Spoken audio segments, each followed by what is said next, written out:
En este año 2020 estamos conmemorando los 250 años del natalicio, los 200 años del fallecimiento del general Manuel Belgrano. Y es una muy buena oportunidad para hacer un recorrido por toda su tarea, por todo su legado. En esta oportunidad me voy a referir a Manuel Belgrano en su rol de periodista. Tengamos presente que el periodista es aquel que da testimonio de una situación.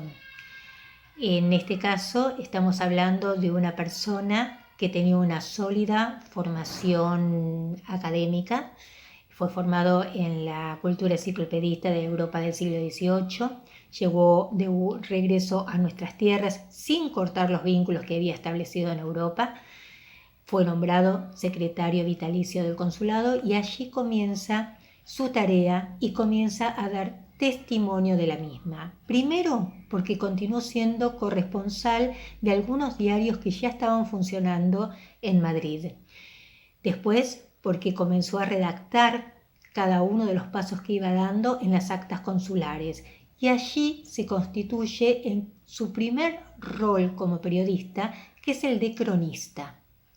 Un segundo rol como periodista también se va a dar en su tarea en el consulado porque le traen frente a frente a un cacique en segunda generación, un cacique cuyano de la zona cuyana, y él ve la oportunidad de entrevistarlo para obtener información que le fuera útil en su toma de decisiones. Va a obtener información sobre la toponimia de la zona que habitaba este cacique y del vínculo que tenían el cacique con su gente y con los españoles. De esa manera, él sabía qué decisiones tenía que tomar. Segundo rol de Manuel Belgrano como entrevistador, cronista y entrevistador. Pensemos en esa época, pensemos en una época en la que no teníamos los medios de comunicación que tenemos ahora. Pensemos en una época donde lo anterior y lo inmediatamente anterior era el pregonero, eran algunos pasquines que eran pequeñas publicaciones escritas que comenzaron a circular en estas tierras a imitación de las que estaban circulando en Europa, y pensemos en los primeros semanarios que se iban sucediendo. El primer semanario data de principios del siglo XIX y es el Telégrafo Mercantil, Rural, Político, Económico e Historiográfico del Río de la Plata. El título definía lo que iba a contener ese semanario. Cada uno de estos semanarios se sostenía con la suscripción de los contribuyentes, de la gente de la época. Se suscribía por un peso mensual cada uno de quienes querían recibir esa publicación. Recordemos que no había una tirada masiva de estos ejemplares. Este telégrafo mercantil, rural, político, económico e historiográfico va a recibir el apoyo del consulado. Sí, de ese consulado donde Manuel Belgrano era secretario, es decir, el mismo Belgrano le da el apoyo porque sabe de lo importante de la difusión de las noticias, de la difusión de lo que estaba ocurriendo y también de la difusión de las ideas. Y es el mismo Manuel Belgrano, junto a Juan José Castelli, junto a Domingo de Ascuénaga, quienes van a participar con su pluma publicando distintos artículos que hoy los llamaríamos editoriales.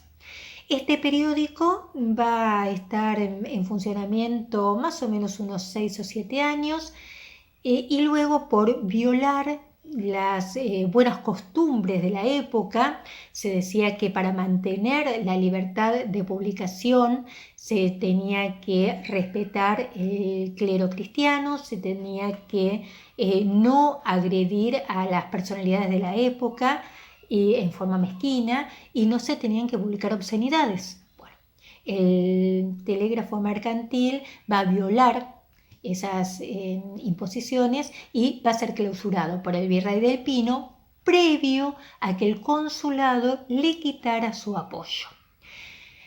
Más o menos paralelamente a esa época está surgiendo una nueva publicación, que es el Semanario de Agricultura, Industria y Comercio, a instancias su creación de Manuel Belgrano. Quien lo llevó adelante fue Hipólito Vieites, pero Manuel Belgrano encontró en él también la posibilidad de escribir artículos de divulgación de ideas, pero también artículos que hoy lo llamaríamos editoriales, donde se veía cuál era su postura frente a determinados hechos. El periódico se va a mantener con una tirada semanal hasta 1807, en un momento en que frente a la amenaza de la segunda invasión inglesa deja de salir, y vamos a tener que esperar hasta más cerca de la Revolución de Mayo para tener nuevas publicaciones en el Río de la Plata. Es el virrey Cisneros, curiosamente, quien, llegado ya a estas tierras, por un lado va a publicar la Gaceta de Buenos Aires, donde solamente se publicaban documentos oficiales, documentos del gobierno, y por el otro lado, como una forma de congraciarse y de vincularse a los criollos, instó a Manuel Belgrano a que elaborara un proyecto de una nueva publicación.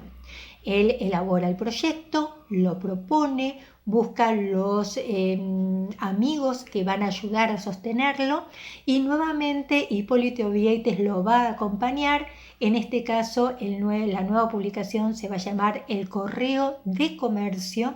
Va a comenzar a circular a principios de 1810 y va a seguir una vez que él ya se ha enviado a Paraguay. En este Correo de Comercios, donde va a encontrar Manuel Belgrano su mayor lugar para expresarse, con una beta más profunda. Hay editoriales que tienen que ver fundamentalmente con la educación en distintos aspectos, la educación de la mujer, porque la consideraba fundamental, ya que iba a ser quien estaba encargada de educar a las nuevas generaciones, y eso era clave para la vida de nuestro país. La educación de los niños, que no solamente tenían que aprender la lectura, la escritura, sino también la geografía, la geometría y la teoría y la práctica de la agricultura, formándose para lo que iban a tener que desarrollar el día de mañana. La educación también de los que participaban de la escuela de náutica, porque ahí iban a recibir las herramientas necesarias para defender a la patria con honor, con valor, y para ser hombres de bien el día de mañana.